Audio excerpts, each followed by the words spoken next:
King Belshazzar gave a great banquet for 1,000 of his nobles and drank wine with them. While Belshazzar was drinking his wine, he gave orders to bring in the gold and silver goblets that Nebuchadnezzar his father had taken from the temple in Jerusalem, so that the king and his nobles, his wives and his concubines might drink from them. So they brought in the gold goblets that had been taken from the temple of God in Jerusalem, and the king and his nobles, his wives and his concubines drank from them. As they drank the wine, they praised the gods of gold and silver, of bronze, iron, wood and stone. Suddenly the fingers of a human hand appeared and wrote on the plaster of the wall, near the lampstand in the royal palace. The king watched the hand as it wrote. His face turned pale and he was so frightened that his knees knocked together and his legs gave way. The king called out for the enchanters, astrologers and diviners to be brought and said to these wise men of Babylon, "Whoever reads this writing and tells me what it means will be clothed in purple and have a gold chain placed around his neck, and he will be made the third highest ruler in the kingdom."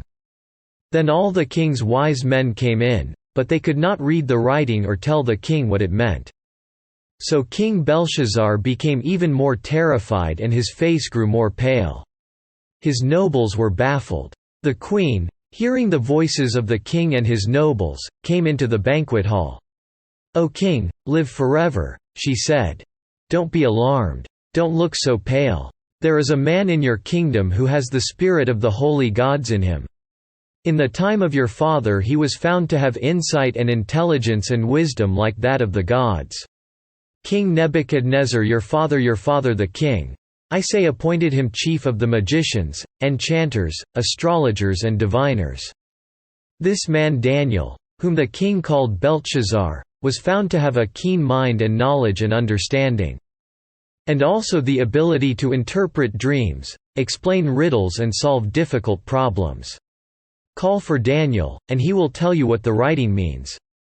So Daniel was brought before the king, and the king said to him, "Are you Daniel, one of the exiles my father the king brought from Judah?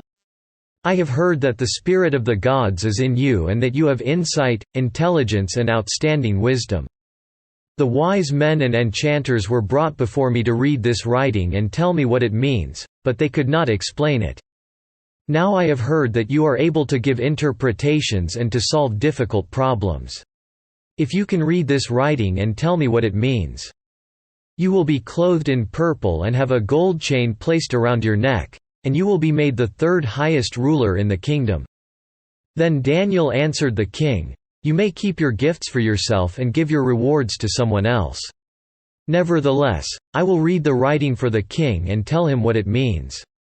O king, the Most High God gave your father Nebuchadnezzar sovereignty and greatness and glory and splendor. Because of the high position he gave him, all the peoples and nations and men of every language dreaded and feared him. Those the king wanted to put to death, he put to death those he wanted to spare. He spared those he wanted to promote, he promoted, and those he wanted to humble, he humbled. But when his heart became arrogant and hardened with pride, he was deposed from his royal throne and stripped of his glory.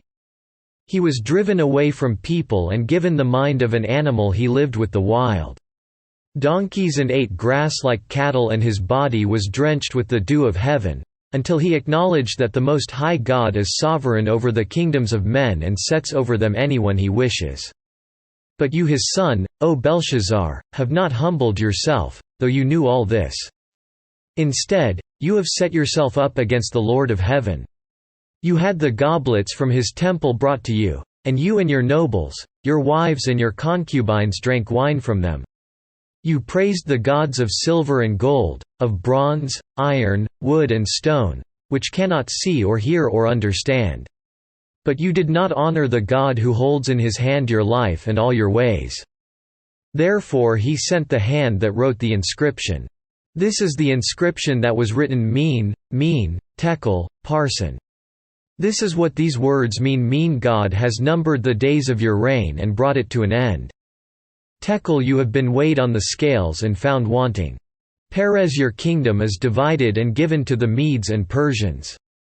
Then at Belshazzar's command, Daniel was clothed in purple. A gold chain was placed around his neck, and he was proclaimed the third highest ruler in the kingdom. That very night Belshazzar, king of the Babylonians, was slain. And Darius the Mede took over the kingdom, at the age of 62.